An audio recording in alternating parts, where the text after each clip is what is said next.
Welcome to another edition of Shattering Myths. My name is Larry, and co-hosting today is William. How are you today, William? I'm doing pretty good, Larry. How are you? Things are good. Yahowah is taking his wife on a much-needed vacation, so we'll be setting in and doing the show for Yahowah today. Hopefully we'll shatter some myths in regards to big government taking care of us, pledging allegiance to a flag, religion in general. What do you think, William? Well, I think that's going to be great. I'd just like to encourage all the listeners, especially if you're a first-time listener, just want to encourage you guys to go ahead and pay attention and take some notes and be certain to investigate what we share here today, because if you don't, it'll be all for naught. So make sure you go ahead and do your research. Well, today I was reading on the internet here how Homeland Security was used to intercept emails to quiz a woman about her sex life. If you can believe this or not. Wow. Okay. Oh, yeah. She's a senior lecturer at Indiana University, and she was confronted by the Department of Homeland Security officials after the federal agency obtained copies of her emails and began quizzing her about the details of her sex life. And the reason for this was what?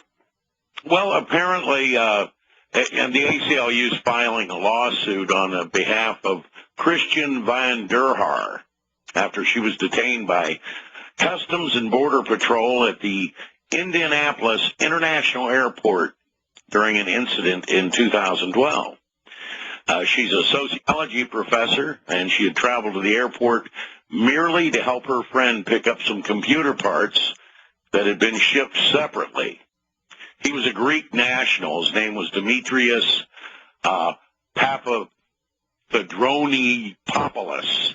I'm just going to call him Mr. P, okay? Okay. Had already arrived in the country under a valid business visa, which allowed him to enter and leave the United States for a period of 10 years, okay? And both Van der Haar and Mr. P were detained by DHS officers and bombarded with questions about their private lives, including whether they had shared sexual relations.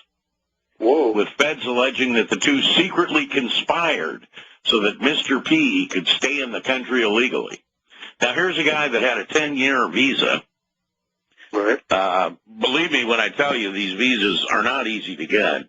And all this is coming out of an administration that is currently telling illegals that cross the border to go get food stamps. I mean, here's a guy that's in the country legally. To me, this is outrageous.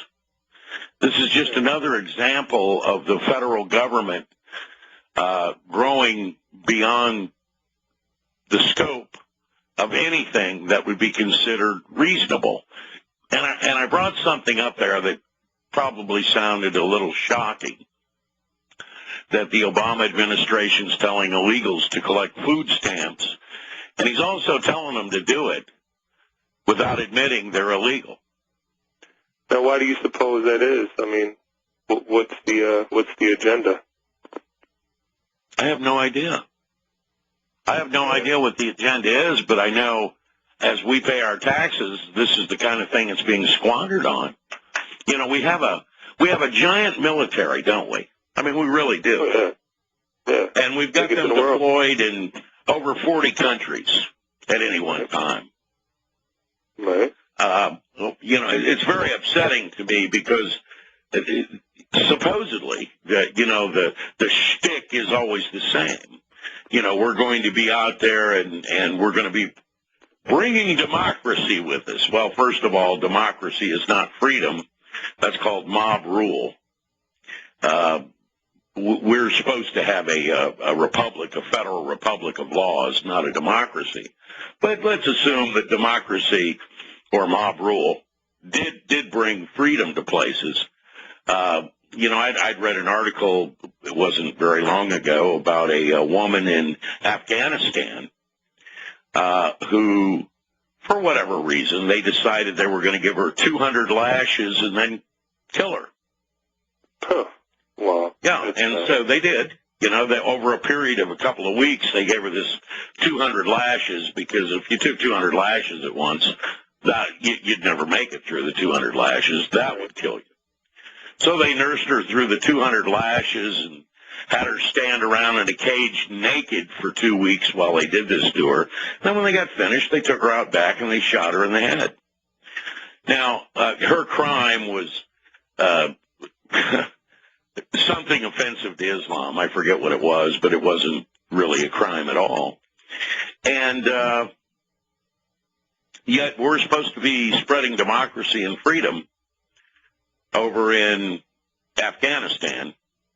Am I right here? I mean, isn't right? That, yeah, no, yeah, right. I mean, right. We've crushed the Taliban, and now we're over there spreading freedom and democracy and building schools and advancing women's rights, and this is the kind of thing really going on. So clearly, we're not there to advance freedom or human rights.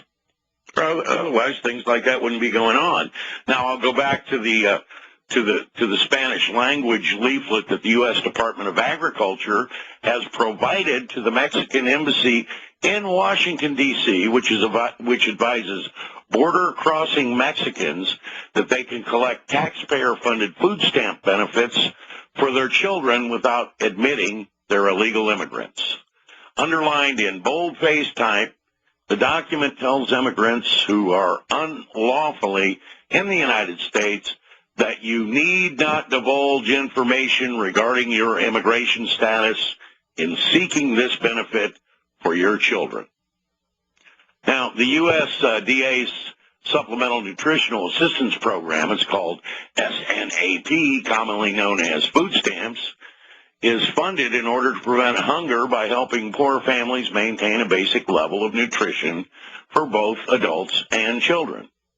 Congress spent $86.5 billion on the SNAP program in 2012, by far the largest single line item in the USDA's $205 billion overall budget. Okay. And, the underlying portion of this document reads, you need not divulge information regarding your immigration status in seeking this benefit for your children. Now, I'm going to go back to this lecturer from Indianapolis that has been harangued about her sex life. Here she is. They're picking up computer parts that were shipped separately via airlines, apparently, to Indianapolis Airport, and all she's doing is walking in there with Mr. P from Greece, and they're going in there to get these computer parts, and they get the what for from the Department of Homeland Security. See, now that kind of throws me for a loop here, because I was reading the other day about a convicted terrorist who worked as an Obamacare navigator in Illinois. So I'm kind of, I read that article, by the way. Perplexed. Yeah, how does that happen? I mean, here we have a U.S. citizen just trying to make a living, being harassed and questioned, ridiculed about her sex life, and yet we have a convicted terrorist who's actually killed people working, in the Obamacare system undetected. How does that happen? I don't know. It's the same way all our military setting over in Afghanistan, advancing rights, while the borders are wide open, and Mexican nationals are coming across, and they're being told to go get food stamps. Now, if I was going to have a standing military, I think I might have it and use it for something useful. As an example, they might guard the borders. Right. Gee, that's a great idea. Yeah, but yet anytime, as far as I know, anyone has honestly tried to guard the borders, they've been called a racist. You know, there were a group called the Minutemen that tried that, and they were called racist. And so I guess the good thing to do is just allow one nation who did a terrible job of taking care of itself. You know, it's, I mean, Mexico, you might as well say, is being ran by the mob, you know, the drug cartels, whatever you want to call them. And so now as they run across the border, and I have, you know, if I were in their position, I might try to get across the border myself. Mm-hmm. But I don't think I'd run to a government and demand, you know, or require food from them. I think I'd have that part worked out. Well, here's the thing that confuses me. I mean, where is this money coming from to help these individuals coming over? I mean, I have no problem helping people, but I think we need to help the people here first that, you know, are literally starving. I mean, we have a problem. You really can't do it at the point of a gun. That's what the IRS does. That's coming from taxpayer money. This isn't manna from heaven. Right. You know, right. But see, the last I checked, we were paying China $1 billion a day in interest. So where does the money come from? I mean, in essence, we're kind of we're somewhat bankrupt ourselves here. So how are we paying for this? Right. It's my understanding we're paying $85 billion a month. Wow. A month is going on. I'm sorry. So isn't it okay? Wow. That's what I've read over and over and over again. And you know, if that's the case, I don't care if it's $1 billion a day or $85 billion a month. What's happening, in essence, is they're printing money. Wow. And making our money worth less and less while they do it.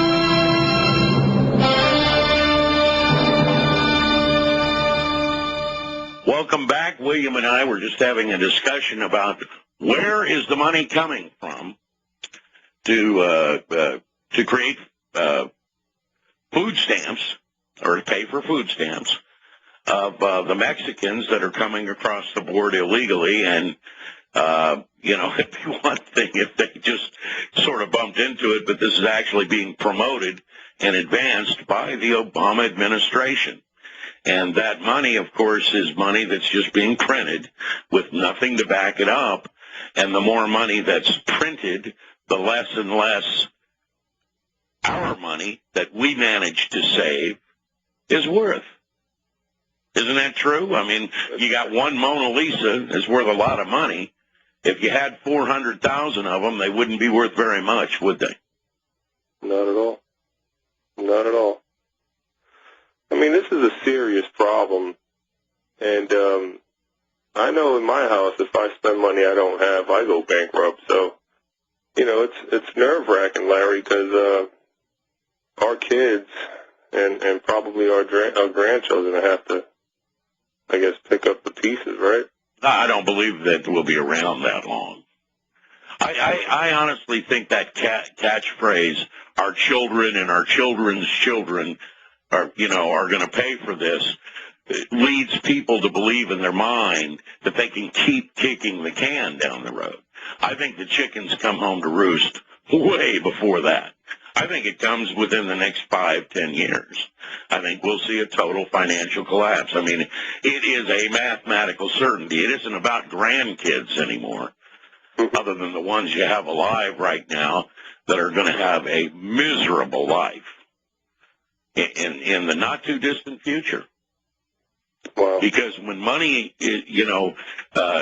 becomes worth nothing, and the trucks stop rolling and the farmer stops producing, where does that leave the rest of us? Right, and I think what bothers me most is that it's self-inflicted. I mean, all of this is self-inflicted. Well, it is.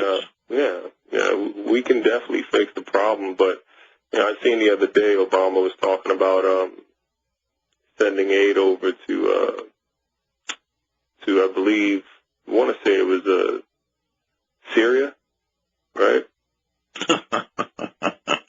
There's a lost cause, but okay. Yeah. And so, I mean, we don't have this money, and I don't know. I don't know what else to say about it, Larry. I mean, we need to help ourselves before we can help anybody else, and that's just the bottom line. Well, if you were going to have a military, there were two things that Thomas Jefferson warned about. He warned about two things that would really take the freedom away from the American people. And one is a central banking system, which is, that's what the Federal Reserve System is. Mm-hmm. And the other was a standing army. And, of course, the fifth plank in the Communist Manifesto is a central banking system. Once you control all the money, you control all the assets, you control all the labor. When you print it, you can pretty much buy everything you want, which is why, basically, your handful of corporations run the world now. Mm-hmm. Mm-hmm. Wow. Because effectively they could do that. They were not particularly smart people, but they are pretty criminally minded and crafty people. And that's basically essentially what happened in the United States. And people who think that Barack Obama is the problem, Barack Obama is a symptom of a problem. The problem is that when people walk away from Yahowah, turn to religion, turn to government, turn to every other thing you can think of other than what might be real and the only straight game in town, you're going to have nothing but corrupt institutions leading the masses down a broad popular path that will lead to their death. And that's essentially what we have now. I mean, we have a situation. I can turn FB on right now, and of course, you and I do a lot of a sharing of Yahweh's words on FB. Mm-hmm. And I can see people that are so delusional they think Obama is the problem, and that replacing him will fix it, and that is not so.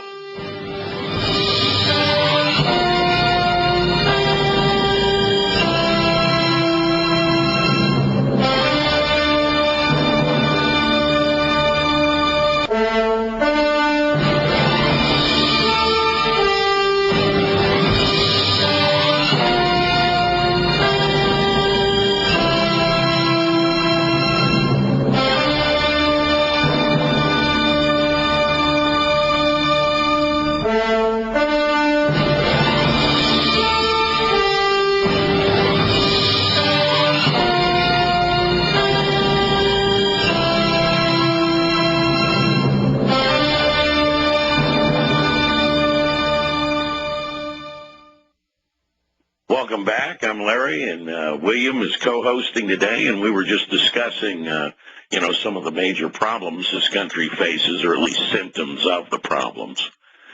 And, again, William and I was just saying that, we do a lot of work on FB where we share Yahweh's words.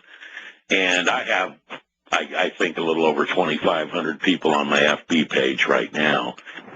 And I can go to my home page, and I can see a lot of political statements come floating by. Do you see that a lot, William? Yeah. Yes, I do. Yeah, and I'll see a lot of, boy, once we get rid of Obama, things are going to be rosy. Well, that isn't true. Right. Obama's just a puppet. I mean, he does what he's told to do. I feel that he was placed there to pacify the people. I think that we were on the, cusp of a revolution.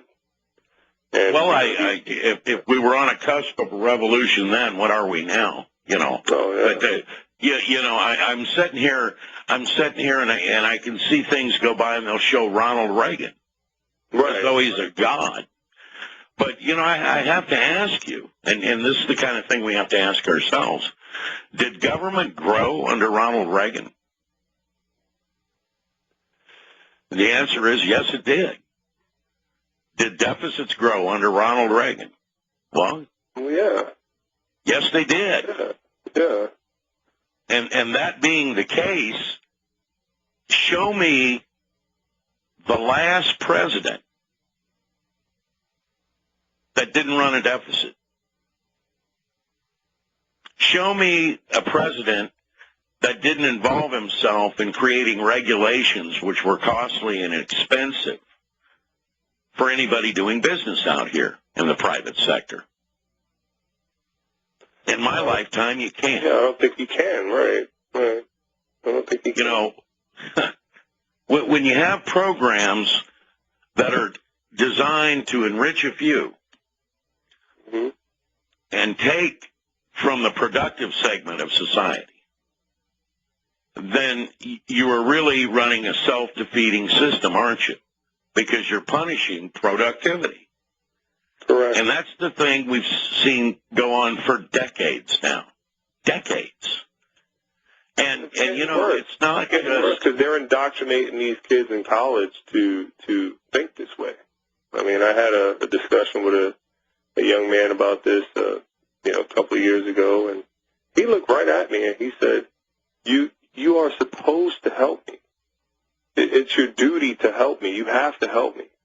And this was when the whole thing came out about being on your parents' medical plan until you're 26 years old under Obamacare, and and he was serious. He says you have to help me because you've succeeded in life, and I'm just a blue collar guy, but middle class guy, and I said no, that's not true. You need to work. You need to work at it. You need to work to be successful in life. You don't accept hand-me-downs. That's not a good thing. He says, no, it's your responsibility to help me. I mean, I barely knew the kid. But yet, his thinking was that of the group mentality where you're part of the collective, so you owe it to him. Exactly. Mm-hmm. Isn't that terrible? Well, yeah, but then, that goes, then we get into the public school system. That is now an arm of the federal government, I guess. It used to be part of the state government. Before that, it was local. And it isn't just the federal government that's the problem. You have state governments that are also a problem. Right. When they spend more than they take in. Look at California. There would be a lovely example of what not to do. Yeah. There's city governments, Detroit, Stockton, California, Atlanta, Georgia, all with the same problem. You have people with a tax and spend mentality and a regulation mentality, by the way. You can kill an economy just as quickly with overregulation as you can with taxation. And when you combine the two, it's lethal. Right. And we're seeing more and more of that. We're going to see more and more unemployed. Why? Well, you just mentioned it. Right. The Obama plan. That's the final nail in the economic coffin of the American economy.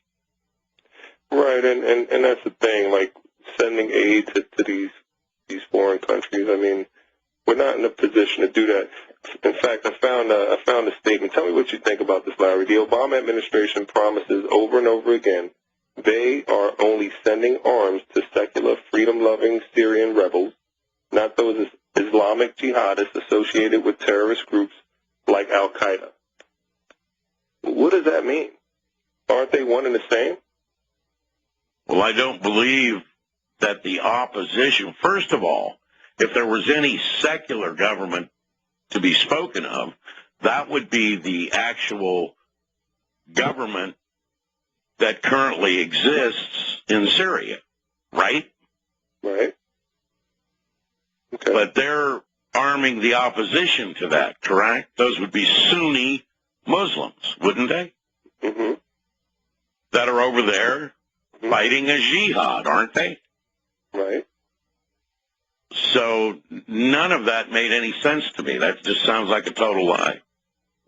Right. Of course, I'm not falling out of my chair over here. I expect a congenital liar to tell a lie. Okay, I really expect that. So no, not a word of that was true. Couldn't be. Right, and that's just the thing. I mean, Yahowah says it best. The only way that we're ever going to win this war is to educate the masses on what Islam is about. And these so-called peace-loving Muslims who reside here in the States, who don't understand that there are Muslims who will execute them when the time comes because they're quote-unquote peace-loving Muslims. Well, as you know, my wife's Iranian. She's not a Muslim, but being born in Iran makes her a Muslim. Okay. Yet she prescribes to none of it. Right, but until and her family prescribes to none of it. So they would be what you would call bad Muslims. Right, and it's no different than I was raised Catholic, right, when I was a little boy or whatever, but I didn't know any better. I was just doing what my parents did and what their parents did, and so until I started doing my research and looking into religion as a whole, I didn't realize that I was actually participating in, wickedness is what it is. It's evil, and I know there's probably a lot of people falling out of their seats right now, but that's the truth about it. Yeah, well, you were participating in actual satanic behavior. I mean, that's what you were doing, and and so and so my point is, it was because I educated myself. I did my due diligence, and I learned the truth about it, and that's really what I appreciate about what Yahowah shares is simply look. Read Prophet of Doom. Go to prophetofdoom.net. Read this book. Educate yourself about it, because that's the only way that we'll ever defeat Islam. Well, if you ever want them up, it's not going to work. If you ever want to defeat any religion, what you got to do is expose it. Right. All religion is man-made. It's all farcical. Yahweh is not a religious deity. He detests religion, says he hates it on every level, calls it a despicable abomination. Those aren't exactly words you would use to describe something to get behind. Right. So as I said here, yeah, sure.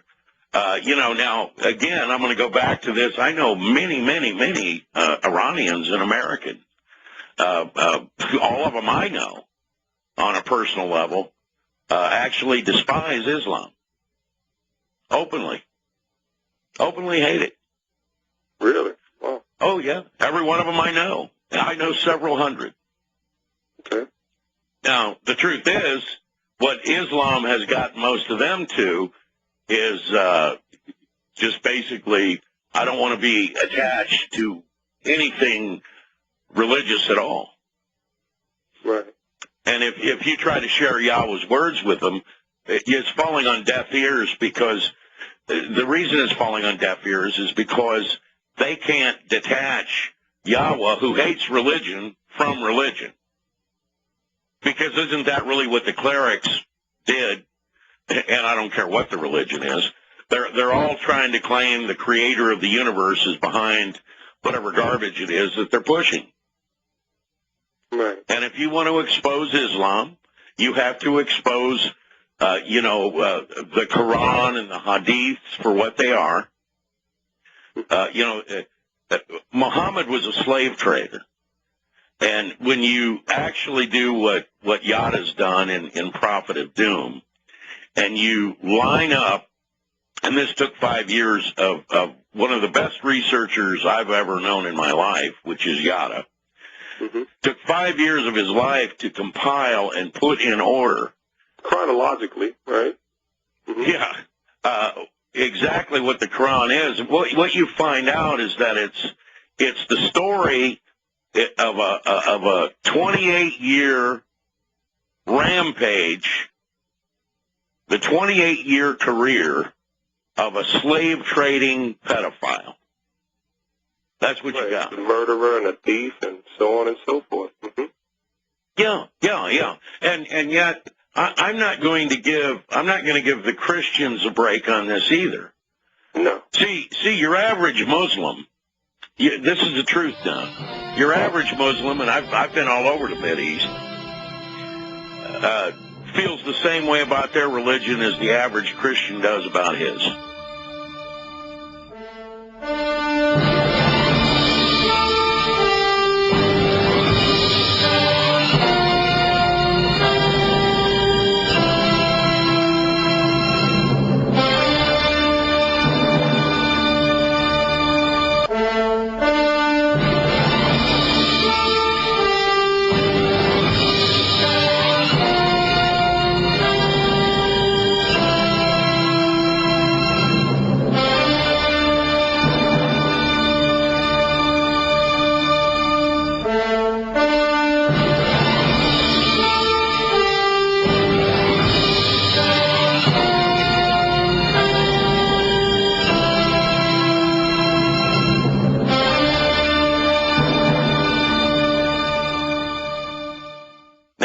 I want to clarify something I just said here. Okay. You take these Iranians, take my wife's family. Okay. You'll never meet a better family. Period. I never have. And I've been everywhere. Now, are there good people who happen to be bad Muslims? Well, yeah. All right. But I'll tell you what they don't do. They don't, these bad Muslims, like I'm talking about over there, they're Muslim because they were born in the country of Iran, and so you have to name a religion, and their religion of their forefathers was Muslim. Truth is, before that it was Zoroastrians, but the Muslims came in there and they killed all the Zoroastrians, most of them. Okay. All right, but you take people like Yahowah's family, and what do? They spend a lot of their time giving to other people. That's what they do. You would be absolutely amazed at how much they give to other people. Worried about people that can't eat, that are starving. Yahowah gave the first wedding ring that I gave her to a woman so she could go get some food. Wow. Yeah. Yeah, no, Yahowah, your wife's an amazing woman. Yeah, but her whole family's like that. Right. And they were like that before they met me and heard Yahowah's truth. And so there's a whole bunch of these good people that happen to be bad Muslims. But I'll tell you what the bad Muslims don't do. They don't get arms from the U.S. and go fight jihad in another country. Okay. And that's who it is that the Obama administration's arming. So these are not bad Muslims. These are good Muslims. And good Muslims cannot be good people. Exactly. The Quran makes it that way. Right. If you are a bad Muslim, Allah hates you. In fact, He wants you in the hottest fires of hell, according to the Quran. Right. Right. Yeah. And it's the mentality of the average individual. I mean, they look at, they think that, individuals like Osama bin Laden, he's he's an extremist. He's actually not an extremist. He's a fundamentalist. And this is what I'm saying. I mean, it's imperative that we exercise common sense, and we try to grow in our understanding.